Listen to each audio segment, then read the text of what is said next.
پاکستان میں 8 فروری کو ہونے والے انتخابات کی تیاریاں کی جا رہی ہیں۔ پاکستان کی تاریخ میں اب تک کتنے انتخابات ہوئے، اس کی تفصیل سننے کے لیے دیس پردیس نیوز کو سبسکرائب کریں اور لائک کریں۔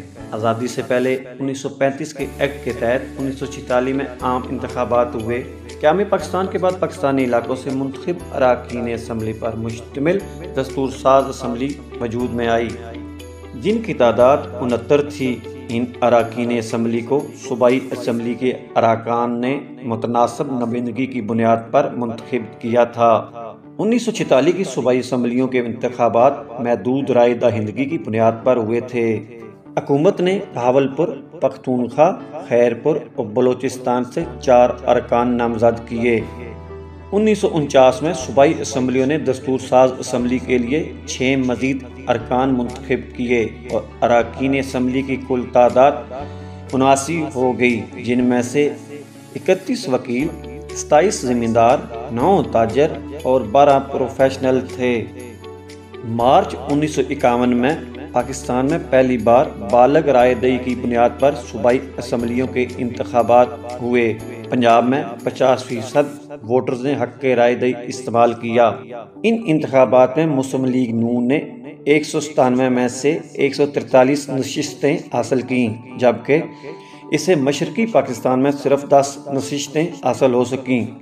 یونائیٹڈ فرنٹ نے 223 اور کانگریس نے 24 نشستیں حاصل کیں۔ صوبائی اسمبلیوں کے اراکین نے جون 1955 کو پاکستان کی دوسری دستور ساز اسمبلی کے لیے اراکین کا انتخاب کیا۔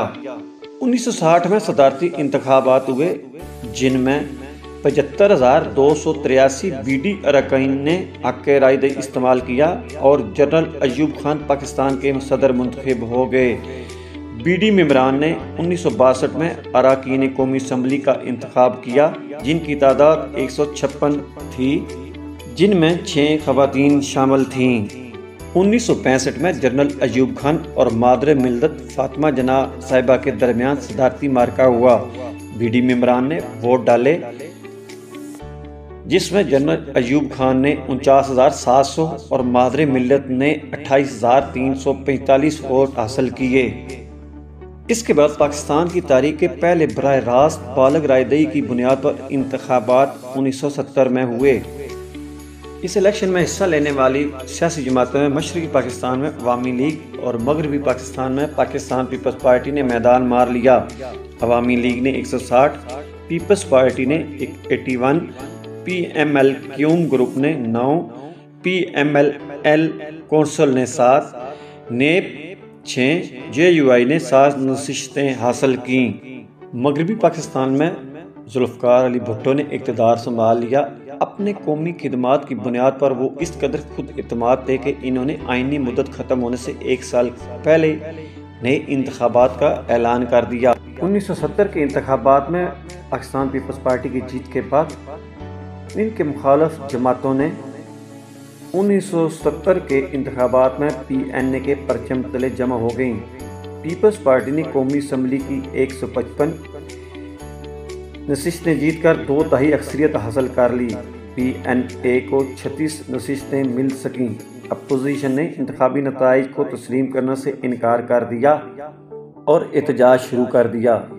اس موقع پر جنرل ضیاء الحق نے اقتدار پر قدم جمایا اور ملک میں مارشل لا نافذ کر دیا۔ پاکستان میں 11 سال تک مارشل لا کا سایہ رہا۔ 1985 میں غیر جماعتی بنیادوں پر انتخابات کرائے گئے، جن کا سیاسی جماعتوں نے بائیکاٹ کیا۔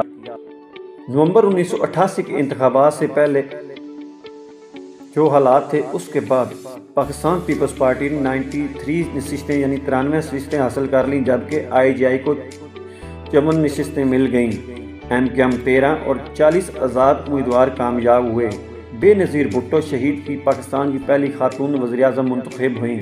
20 ماہ بعد بھی صدر غلام اسحاق خان نے ان کی حکومت ختم کر دی۔ 1990 کے انتخابات میں آئی جے آئی نے اسلامی جمہوری اتحاد نے 106 کامیابی سیٹوں کے ذریعے پی پی پی اور دیگر سیاسی جماعتوں پر مشتمل پی ڈی اے صرف 44 نشستیں حاصل کر سکے۔ ایم کیو ایم 15، نیب 6 آزاد 21 نشستیں حاصل کر سکے اور ان انتخابات کے بعد میاں نواز شریف وزیر اعظم منتخب ہو گئے۔ صدر غلام اسحاق خان نے 8 جولائی 1993 کو ان کی حکومت بھی ختم کر دی۔ اس کے بعد 1993 میں ہونے والی انتخابات میں پاکستان پیپلز پارٹی نے 89 نشستیں اور پی ایم ایل نے 73 نشستیں حاصل کیں۔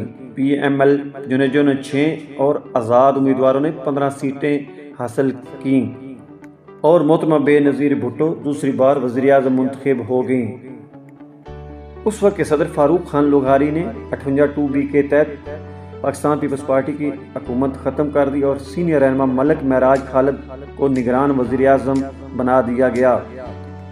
پھر 1997 کے انتخابات ہوئے اور اس انتخابات میں پاکستان پیپلز پارٹی 18 نشستیں حاصل کر سکی، جبکہ مسلم لیگ نون نے 137 ہیوی مینڈیٹ حاصل کر لیا اور ایم کیو ایم کے 12 اے این پی ایم ایل نے 73 نشستیں حاصل کی۔ پی ایم ایل جو نے 6 اور آزاد امیدوار 15 سیٹیں حاصل کی۔ بے نظیر بھٹو کے جالے ورکرز پارٹی کے لیے اس طرح امیدواروں کی حیثیت سپورٹ کرنے میں کامیاب نہ ہو سکے اور یوں مسلم لیگ نون نے 137 نشستیں جیت کر وزیر اعظم منتخب ہو گئے۔ میاں نواز شریف دوسری بار وزیر اعظم بن گئے۔ جنرل پرویز مشرف نے 12 اکتوبر 1999 کو ان کی حکومت ختم کر دی اور خود چیف ایگزیکٹو بن گئے۔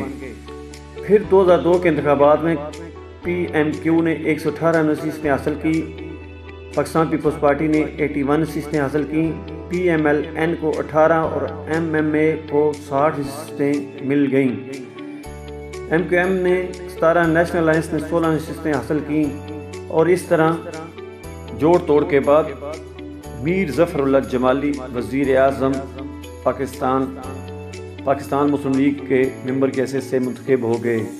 2008 کے انتخابات سے پہلے محترمہ بے نظیر بھٹو کی شہادت ہو گئی اور ان انتخابات میں خواتین کی خصوصی نشستوں سمیت پاکستان پیپلز پارٹی نے 124، مسلم لیگ نون نے 91، مسلم لیگ کاف نے 54، ایم کیو ایم نے 25، اے این پی نے 13، ایم ایم اے متحدہ مجلس عملے نے 7، پی ایم ایل ایف نے 5 اور آزاد امیدواروں نے 17 سیٹیں حاصل کر لیں اور پاکستان پیپلز پارٹی نے حکومت بنا لی۔ اس کے بعد 11 مئی 2013 کو ملک بھر میں عام انتخابات کا اعلان ہو گیا اور اس میں مسلم لیگ نون نے 125 سیٹیں حاصل کیں، تحریک انصاف نے 35، پیپلز پارٹی نے 32 سیٹیں حاصل کیں، اے این پی اور دیگر جماعتیں بھی اس میں شامل رہیں۔ مولانا فضل الرحمان کی جماعت نے بھی قومی اسمبلی کی سیٹیں حاصل کیں۔ میاں نواز شریف 1990 سے 1993، 1997 سے 1999 اور 2013 سے 2017 تک تیسری دفعہ وزیر اعظم منتخب ہو گئے۔ ان کو ایک کیس میں نااہل ہونے کی وجہ سے 2018 میں شاہد خاقان عباسی انہی کے جماعت کو وزیر اعظم نامزد کر دیا گیا۔ ان کی حکومت ختم ہوئی تو 2018 میں عام انتخابات ہوئے جس میں پاکستان تحریک انصاف نے عمران خان کی قیادت میں حکومت بنائی اور 3 سال کچھ ماہ کے بعد عدم اعتماد کے بعد وہ حکومت سے ہاتھ دھو بیٹھے اور میاں شہباز شریف وزیر اعظم بن گئے اور باقی دور اقتدار میاں شہباز شریف نے دیگر ساتھیوں اور اتحادیوں کے ساتھ اپنا عرصہ 5 سال پورا کیا اور نگران حکومت قائم کر دی گئی اور حکومت نے الیکشن کی طرف سے 8 فروری 2024 کو ملک بھر میں عام انتخابات کرانے کا اعلان کر دیا گیا۔ اس سلسلے میں تمام جماعتیں اپنی تیاریاں کر رہی ہیں۔ ہر جماعت جمہوریت الاسلام، اسلامی پارٹی، ایم ایم، پاکستان مسلم لیگ، پاکستان مسلم لیگ، اے این پی اور دیگر تحریک انصاف اور دیگر سیاسی جماعتیں اس میں بھرپور حصہ لینے کے لیے کوشاں ہیں، جبکہ امیدواروں نے اپنے ٹکٹ پارٹی سے لینے کے لیے درخواستیں جمع کروا دی ہیں۔